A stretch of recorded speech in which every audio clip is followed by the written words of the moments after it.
Alright guys, welcome along to Here's Rodder's Reviews. We're getting into the House of Shokoti part 2, and it's strange that in the last video I had a few problems in actually saying Shokoti. I was saying it different ways, and I think I just realised the reason why I like the character of Ram Man so much. He's not very bright, and neither am I.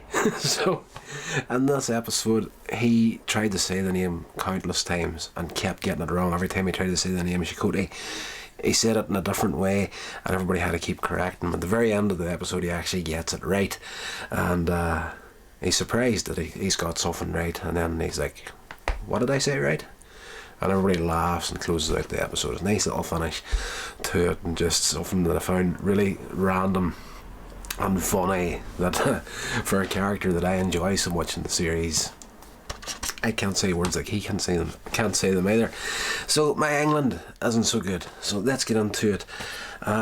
Fairly straightforward episode. At the end of the last one, of course, they uncovered this big pyramid in the middle of the desert, and we seen the image of a face, which is obviously Shokoti.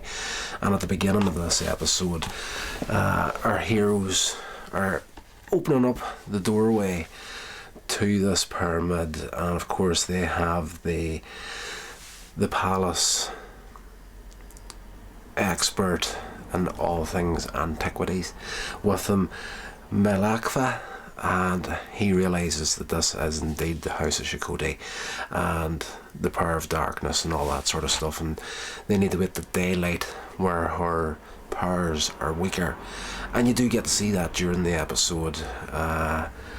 Stanley decides, he's dying to get in to see what's going on, but he's told that, he's too young, he's not experienced enough, he's going to be sent back to the palace while everybody else, the grown-ups, go on and check this thing out. So of course he's jealous, he wants to go on, and he decides to sneak out during the night and get into this pyramid.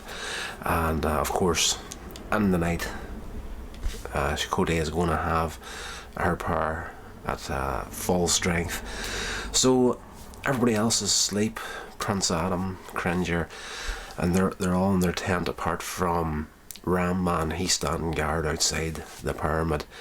When Stanley comes, he kind of tricks Ram Man into helping him get into the pyramid, but Ram Man is in two minds. Should I do this? I was told to keep everybody away from it, but Stanley's like, just a little peek inside the door. So Ram Man uses his head in the way only Ram Man can and rams the door, but it's too strong for him to knock down. He gets knocked unconscious, and the power of Shokoti actually grabs hold of Stanley and drags him right physically through the door.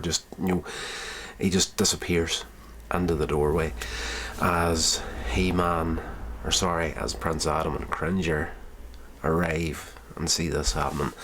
And probably for the first time in the series, Cringer, worried about Stanley, actually says to Prince Adam, it's time you rose your sword and got us in there. So for the first time, not that Cringer is ever really excited to become Battle Cat, but it's his choice in this episode to get it done. So Prince Adam calls down the power, changes him, Cringer, and the He-Man Battle Cat. They enter the pyramid along with Ram Man to try and find Stanley. And in there, Shokoti has awoken.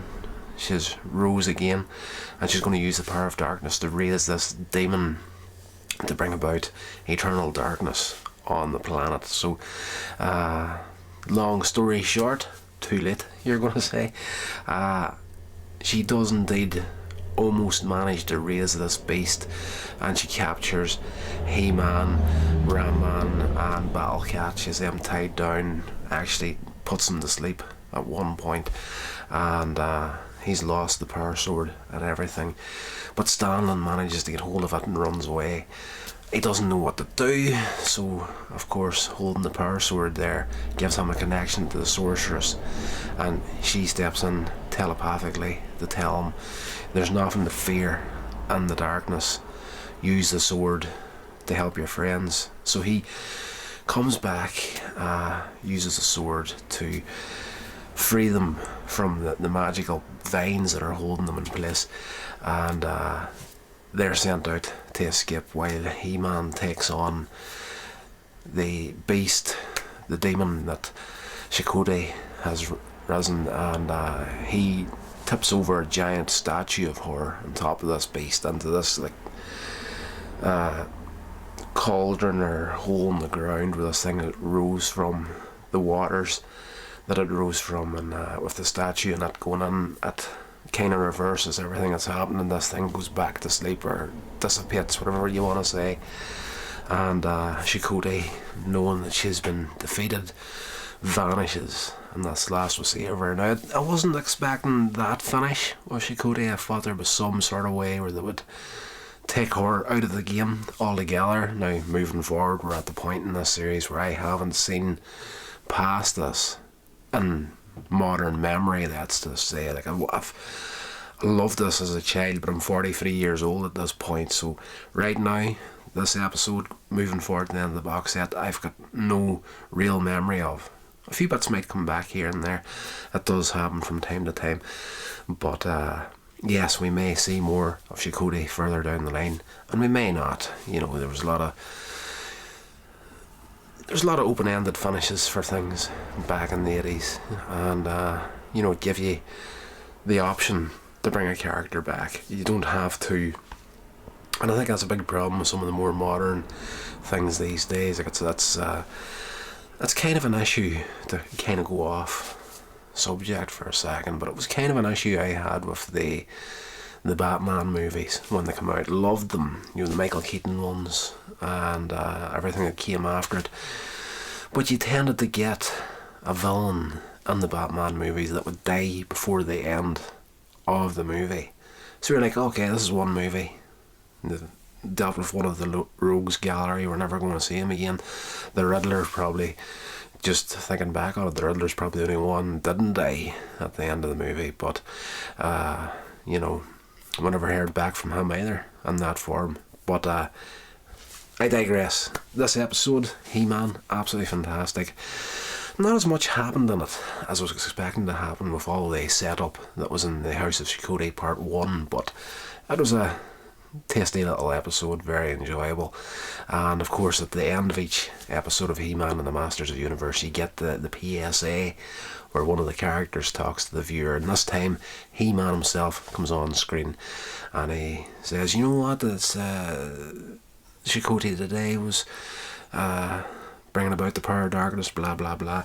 That's probably not anything close to what he said, but that's more along the lines of Stanley in the PSA in this episode. He was afraid of the dark, and he found out that there was no real fear in the dark. But in the real world, there's no such things as demons and monsters, but you know, there is incredibly dangerous dark places where you really shouldn't go, like abandoned buildings where some of your friends might think it'd be cool to get in there and check it out, but you could get hurt really badly, and you know, you need to use your head and stay safe and not be going into places like that, even if your friends dare you to. So stay safe, and we'll see you in the next episode. This was something that I really adored about the original run of He-Man and the Masters of the Universe. You got that little PSA that kind of, I don't know how you would describe it, but it was almost as if you were like best friends with the characters in a way. Every other show you enjoyed, Transformers of course, nor one I enjoy in a big bad way, but you know, the characters were within the story the whole time, and then at the end of the He-Man episodes, whenever one of them would actually talk to you, the kid, the viewer watching the episode, it kind of made you feel a connection between them, and like you really did learn some real good life lessons in these old episodes, something badly missing from modern life. So that's going to do it for this episode, guys. Hope you enjoyed it, and I will talk to you again in whatever's coming next.